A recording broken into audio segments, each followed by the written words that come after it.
ఆంధ్రజ్యోతిలో చూస్తే మన క్లియర్గా ఇక్కడ హెచ్సికి సంబంధించి వార్త హైలైట్ కనిపిస్తుంది. హెచ్సికి సంబంధించి కంచగచ్చబల్లో ప్రభుత్వం వేయాలనుకుంటున్న భూమిని పెద్ద ఎత్తున ఎక్స్కవేటర్లతో అంటే జేసీబీలతో చదును చేస్తున్న దృశ్యం అంటూ కనిపిస్తుంది. రగడ కంచగచ్చబోలి భూములు మావే, సర్కారు కాదు మావే అంటూ హెచ్సియు 534 ఎకరాలను 2004లోనే సర్కారుకు స్వాధీనం చేసిన యూనివర్సిటీ. బదులుగా గోపన్నపల్లిలో 397 ఎకరాలు హెచ్సికి ఇచ్చిన సర్కార్. అప్పట్లోనే ఐఎంజీకి న్యాయ వివాదాలు ప్రభుత్వ భూములనే నట్టు సుప్రీం. ఇక తర్వాత భూములు టీజీఐఐసికి స్వాధీనం చేసుకోవాలంటూ సూచన. యూనివర్సిటీ రిజిస్టర్ సమ్మతితో నిరుడు సర్వే, హద్దుల గుర్తింపు అంటూ ప్రభుత్వం. టీజీఐఐసి చెప్పేదంతా అబద్ధం, సర్వే జరగలే, హద్దులు గుర్తించలే అంటూ వెనక్కి తీసుకోవాలంటే కమిటీ ఆమోదం తప్పనిసరి అంటూ యూనివర్సిటీ రిజిస్టర్. నాడు భూములు అమ్మొద్దన్నావు, నువ్వు చేస్తుంది ఏంటంటూ రేవంత్పై కేటీఆర్ విమర్శలు. విద్యార్థులలో జుట్టుపట్టి లాకెళ్తారంటూ మానవత్వం లేదంటూ బండి సంజయ్. పోలీసుల తీరు గైరనీయం ఖండించిన విద్యార్థి యువజన సంఘాలు. ప్రభుత్వం వేయాలనుకుంటున్న కంచగచ్చుబలి భూములపై రగడ కొనసాగుతున్నది. రాత్రి పగలు తేడా లేకుండా దాదాపు 50 ఎక్స్వేటర్లతో ఆ భూములను చదువు చేసే కార్యక్రమం అంటూ సర్కారు ముమ్మరంగా చేస్తుంటే ఆ భూములు యూనివర్సిటీనని వాటిని తమకు అప్పగించాలంటూ హైదరాబాద్ సెంట్రల్ యూనివర్సిటీ హెచ్సియు విద్యార్థులు ఆందోళన తీవ్రం చేస్తున్నారు. ఆదివారం ఉదయం నుంచి రాత్రి వరకు చదువు చేసే కార్యక్రమాలు అడ్డుకున్న విద్యార్థులు సోమవారం వివిధ రాజకీయ పార్టీలను ఆశ్రయించారు. వారికి బీజేపీ, బీఆర్ఎస్ పార్టీలు మద్దతు పలికాయి. వేలాని ప్రభుత్వం వెంటనే నిలిపేయాలంటూ డిమాండ్ చేశాయి. ఈ నేపథ్యంలోనే ఆ భూములు ప్రభుత్వాన్ని వెంటనే టీజీఐఐసిసి ఆధారాలను బయటపెట్టింది. సోమవారం ఉదయం సాయంత్రం 2 ప్రకటనలు విడుదల చేసింది. ప్రస్తుతం వివాదం నెలకొన్న భూములకు సంబంధించి భూములను 13వ పేజా వివాదం నెలకొన్న భూములను ఉమ్మడి ఆంధ్రప్రదేశ్ ప్రభుత్వానికి హెచ్సియు స్వాధీనం చేసిందని, దానికి బదులుగా యూనివర్సిటీకి సర్కార్ 397 ఎకరాల బదలాయించిందని స్పష్టం చేసింది. దీనిపై అప్పటి యూనివర్సిటీ రిజిస్టర్ సంతకం చేశారని తెలిపింది. సంబంధిత కాపీల్ని ముఖ్యమంత్రి కార్యాలయం సీఎంఓ విడుదల చేసింది.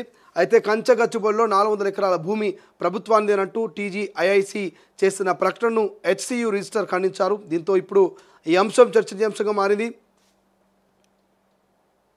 గ్రామంలోని సర్వే నెంబర్ 36లో 191 ఎకరాలు 36 గుంటలు, సర్వే నెంబర్ 37లో 205 ఎకరాలు 20 గుంటలు, మొత్తం 397 ఎకరాలు 16 గుంటల ప్రభుత్వ భూమిని అదే రోజు యూనివర్సిటీకి బదిలీ చేయడం జరిగింది. దీనిపై కూడా అప్పటి university register Y Narasimhulu Serilingampally మండలం రెవెన్యూ అధికారి సంతకాలు చేశారు.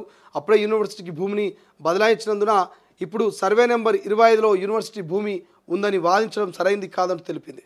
అయితే సుప్రీంకోర్టులోనూ సైతం విజయం వచ్చిందట గతంలో. సో ఇక్కడ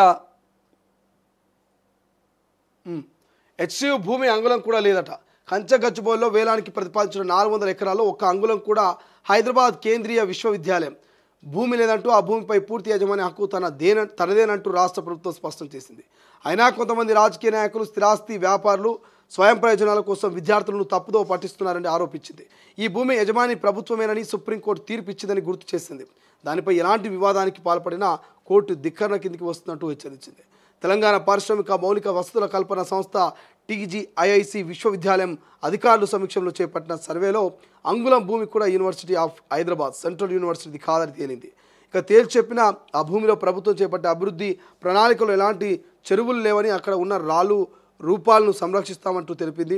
ప్రభుత్వం చేపడుతున్న ప్రతి ప్రణాళికలోనూ స్థానిక సుస్థిరత అభివృద్ధికి, పర్యావరణ అవసరాలకు అత్యధికంగా ప్రాధాన్యత ఇస్తున్నట్లుగా పేర్కొంటూ ఈ భూముల వ్యవహారాన్ని వక్రీకరిస్తున్న విషయం టీజీఐఐసి దృష్టికి వచ్చిన నేపథ్యంలో వాస్తవాలు ప్రజల ముందు పెడుతున్నట్లుగా ప్రభుత్వం తెలిపింది. అయితే ప్రభుత్వం టీజీఐసిసి విడుదల చేసిన ప్రకటనల ప్రకారం కంచగచ్చుబోలోని సర్వే నెంబర్ 25లోని 534 ఎకరాల 28 గుంటల భూమిని హెచ్సియు షేర్లింగంపల్లి మండల కార్యాలయానికి స్వాధీనం చేసింది.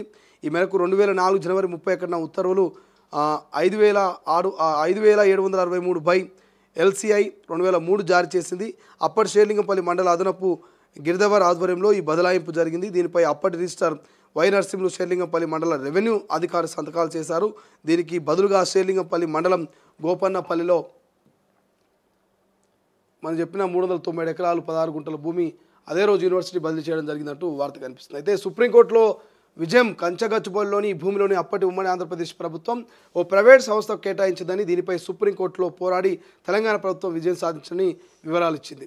దీని ప్రకారం కంచగచ్చుబోలి సర్వే నెంబర్ 25లోని 400 ఎకరాల భూమిని 2004 జనవరి 13న అప్పటి ఉమ్మడి ఆంధ్రప్రదేశ్ ప్రభుత్వం క్రీడా వసతుల అభివృద్ధి నిమిత్తం ఐఎంజీ అకాడమీకి కేటాయించింది. భూమిని సొంతం చేసుకున్న తర్వాత ఆ సంస్థ తన ప్రాజెక్టును ప్రారంభించకపోవడంతో 2006 నవంబర్ 21న రాష్ట్ర ప్రభుత్వం ఆ కేటాయింపులు రద్దు చేసి ఆ భూమిని AP youth advancement tourism and cultural డిపార్ట్మెంట్కు కేటాయించింది. దీంతో ఐఎంజీ సంస్థ హైకోర్టు ఆశ్రయించింది. సుదీర్ఘ విచారణ అనంతరం 2024 మార్చి 7న హైకోర్టు ప్రభుత్వానికి అనుకూలంగా తీర్పు వెల్లడించింది. ఈ తీర్పును ఐఎంజీ సంస్థ సుప్రీంకోర్టులో సవాల్ చేసింది. అయితే 2024 మే 3న ఐఎంజీ పిటిషన్ను సుప్రీంకోర్టు తోసిపుచ్చింది. దీంతో 400 ఎకరాల భూమి ప్రభుత్వానికి దక్కింది. అనంతరం శేర్లింగంపల్లి డిప్యూటీ కలెక్టర్ తహసీల్దార్ నేతృత్వంలో ఆ భూమిని ప్రభుత్వ భూమిగా అస్తబల్ పొరంబుకు సర్కారీ నిర్ధారించారు. అక్రమాలకు గురి కాకుండా పరిశ్రమల అభివృద్ధికి ఆ భూమిని స్వాధీనం చేసుకోవాలంటూ టీజీఐసీసీకి సూచించారు. దీంతో ఆ భూమిని తమకు కేటాయించాలని ఐఐసి 2024 జూన్ 19న ప్రభుత్వానికి ప్రతిపాదనలు పంపింది. ఈ మేరకు రెవెన్యూ శాఖ ముఖ్య కార్యదర్శి 2024 జూన్ 24న ఉత్తర్వులు జారీ చేశారు. షెల్లింగంపల్లి మండలం రెవెన్యూ అధికారులు 400 ఎకరాల భూమికి సంబంధించి పంచనామా నిర్వహించి దాన్ని గత ఏడాది జూలై 1న టీజీఐఐసీసీకి అప్పగించారు. ఆ భూమి ఉమ్మడి హద్దుల గుర్తింపునకు తమ అధికారులకు సహకరించాలని కోరుతూ టీజీఐఐసీసీ సైబరాబాద్ జోనల్ మేనేజర్ నిరుడు జూలై 4న హెచ్సియు రిజిస్టర్కు లేఖ రాశారు. జూలై 7న రిజిస్టర్ను వ్యక్తిగతంగా కలిసి ప్రతిపాదనలు అందించారు. రిజిస్టర్ సమ్మతితో అదే నెల 19న సర్వే నిర్వహించారు. అదే రోజు హద్దులు నిర్వహించారు. వాస్తవాలు ఇలా ఉంటే కొన్ని మీడియా సంస్థలు భూమిపై ప్రజలను విద్యార్థులను తప్పుదో పట్టిస్తున్నాయంటూ ప్రభుత్వం ఆరోపించింది. సర్వే నిర్వహించలేదంటూ రిజిస్టర్ కంచగచ్చుబోలి 400 ఎకరాల భూమి ప్రభుత్వానిదంటూ టీజీఐసీసీ చేసిన ప్రకటనను HCU register doctor Devesh Nigam ఖండించారు. ప్రభుత్వ వాదన నేపథ్యంలో సోమవారం ఆయన ప్రకటన విడుదల చేశారు. 2024 జూలైలో అక్కడ ఎలాంటి సర్వే నిర్వహించలేదు. ఇప్పటి వరకు భూమి ఎలా ఉందనే దానిపై ప్రాథమిక పరిశీలన మాత్రమే చేశారు. హద్దులకు అంగీకరించినట్లు టీజీఐసీసీ చేసిన ప్రకటనను తీవ్రంగా ఖండిస్తున్నాం. ఇప్పటి వరకు భూమికి హద్దులు గుర్తించలేదు. దీనిపై హెచ్సియుకు ఎలాంటి సమాచారం ఇవ్వలేదు. ఆ భూమిని యూనివర్సిటీకే ఇవ్వాలని చాలా కాలంగా కోరుతున్నాం. భూమిని కేటాయించడంతో పాటు పర్యావరణం, జీవ వైవిధ్యాన్ని కాపాడాలని మరోసారి ప్రభుత్వాన్ని కోరుతాం. ఆ ప్రకటనలో పేర్కొన్నారు. ఇక టీజీఐసీసీ అధికారులు చెప్పే దాంట్లో వాస్తవం లేదని, ఒకసారి విశ్వవిద్యాలయానికి కేటాయించిన భూమిని తిరిగి వెనక్కి తీసుకోవాలంటే విశ్వవిద్యాలయ కమిటీ ఆమోదం పొందాల్సి ఉంటుందని, ఇప్పటి వరకు అలాంటి ఏమీ జరగలేదంటూ స్పష్టం చేశారు. చట్టం 13లోని క్లాజ్ 9 ప్రకారం రాష్ట్రపతి నియమించిన విశ్వవిద్యాలయ కార్యనిర్వాహక మండలి ఉంటుందని, దాని అనుమతితో ఈ ప్రక్రియ జరగాల్సి ఉంటుందంటూ తెలిపారు. కానీ ఈ భూమి విషయంలో అలాంటిది ఏమీ జరగలేదంటూ పేర్కొన్నారు. ఇక 50 ఎకరాల్లో పొదలు తొలగింపు. కంచబొచ్చుబోలి భూమిలో చెట్లు పొదలను టీజీఐఐసీసీ అధికారులు భారీ పోలీసు బందోబస్తు మధ్య దాదాపు 50 ఎక్స్వేటర్లతో తొలగించారు. రాళ్ళు రప్పలను చదును చేశారు. ఆదివారం ఉదయం నుంచి రాత్రి వరకు నిరంతరాయంగా పనులు కొనసాగించారు. ఆదివారం ఉదయం ఈ పనులు విద్యార్థులు అడ్డుకున్నారు. దాంతో పోలీసులు విద్యార్థుల మధ్య తోపులాటతో క్యాంపస్లో ఉద్రిక్తత వాతావరణం నెలకొన్న విషయం తెలిసిందే. భూమి వద్దకు విద్యార్థులు ఎవరు వెళ్లకుండా రోడ్డు మధ్యలో బారిగేట్లు ఏర్పాటు చేసి పోలీసులు బలగాలు అడ్డుకుంటున్నాయి. ఆదివారం రాత్రి వాహనాలను లైట్లు సాయంతోనే టీజీఐసీ అధికారులు చెట్టు తొలగింపు కార్యక్రమం నిర్వహించారు. సోమవారం సాయంత్రం వరకు పనులు కొనసాగాయి. మొత్తం మీద 50 ఎకరాల వరకు చదును చేసినట్లుగా చెబుతున్నారు. ఇక టీజీఐసీసీ అధికారులు దగ్గరుండి పనులు పర్యవేక్షించారు. అయితే మరి సోమవారం రాత్రి పనులు జరగలేదు. కానీ మరిన్ని ఎక్స్వేటర్లను అక్కడికి తీసుకొస్తున్నట్టుగా కొన్ని వీడియోలు మాత్రం విడుదలయ్యాయి. 2 హెచ్సియు విద్యార్థులు రిమాండ్ అంటూ వార్త. ఇక హాస్టల్ నుంచి ఈడ్చుకు రాలేదు డీసీపీ. హెచ్సియు రాష్ట్ర ప్రభుత్వం మధ్య భూములు బదిలీకి సంబంధించిన ప్రభుత్వం విడుదల చేసిన ఆధారం. సో ఇదే గతంలో 2004లో హెచ్సియు ప్రభుత్వానికి బదిలీ చేసినటువంటి భూమికి సంబంధించినటువంటి ఆ డాక్యుమెంటు, ఆ సంతకాలు, డిప్యూటీ కలెక్టర్ సంతకం కావచ్చు, ఇక్కడ ఇవన్నీ కూడా మనకు కనిపిస్తూ ఉన్నాయి. పంచనామా అంటే అన్నీ కూడా ఇక్కడ రిజిస్టర్ సంతకం నరసింహ అని చెప్పేసి ఇక్కడ హెచ్సియు రిజిస్టర్కి సంబంధించినటువంటి యూనివర్సిటీ ఆఫ్ హైదరాబాద్, సెంట్రల్ యూనివర్సిటీకి సంబంధించినటువంటి సంతకం కూడా ఇక్కడ కనబడతా ఉంది. సో ఇక్కడ మనం ఏమంటున్నాం, దాంతోపాటు కేటీఆర్ బయట కూడా ఒకటి చూడండి. బయట కూడా చూస్తే మన ముఖ్యమంత్రి గారు అన్నారు అసెంబ్లీలో, హెచ్సియులో గుంట నక్కలు ఉన్నాయి, హెచ్సియులో అందుకే మేము బోర్డర్లేదు, ఒక అడుగు ఎందుకు పెట్టలేదంటే ఇట్లా పనికిమాల మాటలు మాట్లాడతారు. ఆ పిల్లల ఉద్యమాన్ని, దాని పవిత్రతను దెబ్బతీసే ప్రయత్నం చేస్తాడు ఈ ముఖ్యమంత్రి. ఆయన చిల్లర వ్యాఖ్యలతో ఆ పిల్లలు కొట్లాడుతున్న దానికి అపవిత్రతను ఆపాదించి ఇదేదో రాజకీయ దురుద్దేశాలతో జరుగుతున్న పోరాటం అని చెప్పి ఆ పిల్లల ఉద్యమాన్ని కూడా మలినం చేసే మూర్ఖుడు ఈ ముఖ్యమంత్రి. అందుకే మేము కొద్దిగా దూరంగానే ఉన్నాం. మాకు కూడా ఫోన్లు వస్తూ ఉన్నాయి, అన్న మీరు రండి, మీరు ట్విట్టర్లో పెడితే కాదు, మీరు కూడా రండి అంటున్నారు.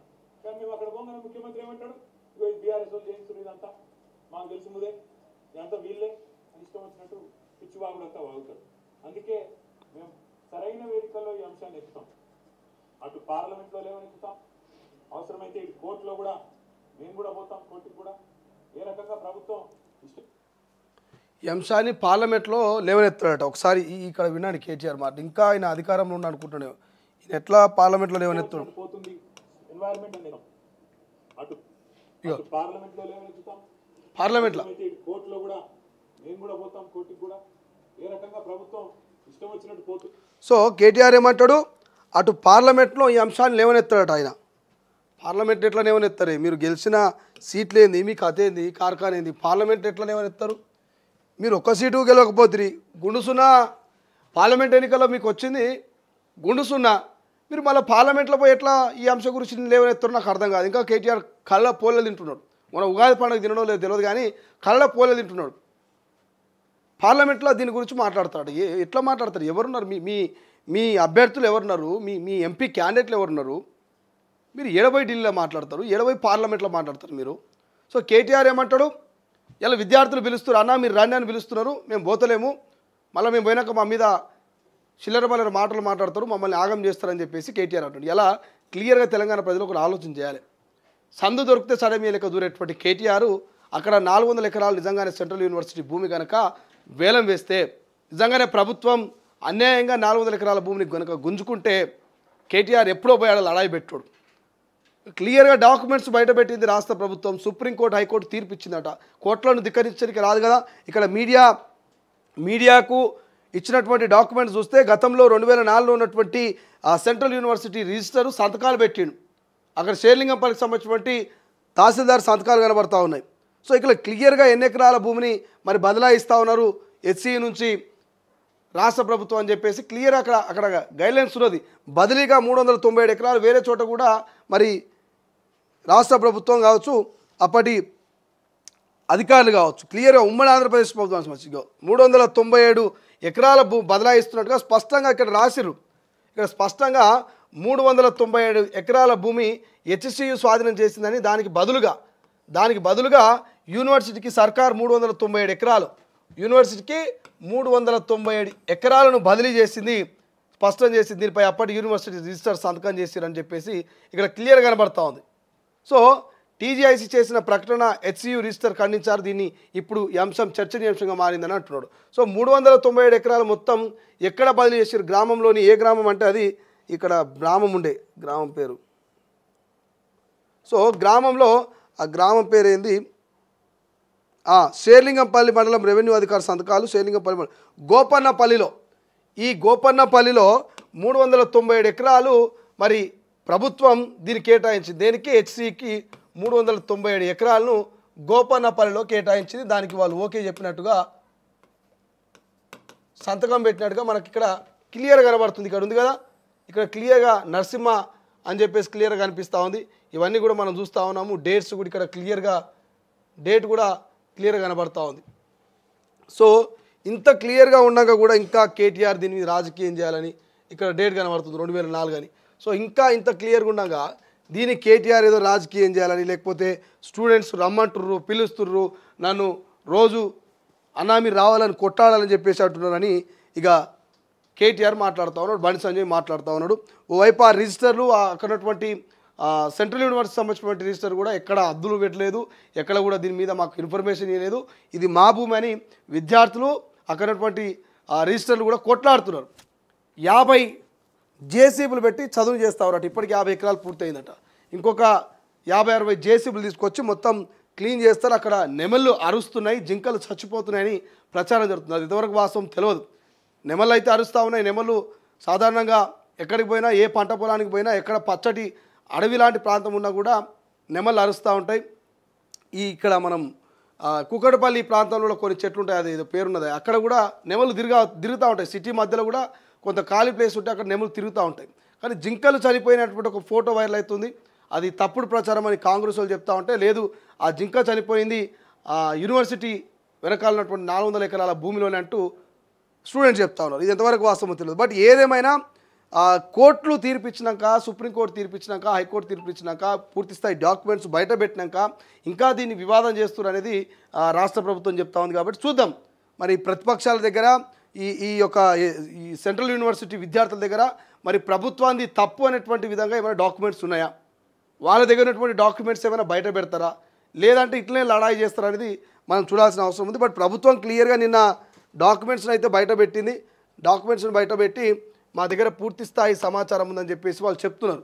మరి ఈ సర్కార్ బయటపెట్టిన డాక్యుమెంట్స్కు ధీటుగా మరి యూనివర్సిటీ దగ్గర ఉన్నటువంటి డాక్యుమెంట్స్ ఏమైనా బయట పెడతారా లేదనేది మనం చూడాల్సినటువంటి అవసరం ఉన్నది. ఇక వెలుగులో చూస్తే, వెలుగులో కూడా ఇది ఒకటి బీసీలకు సంబంధించిన 42% కోటా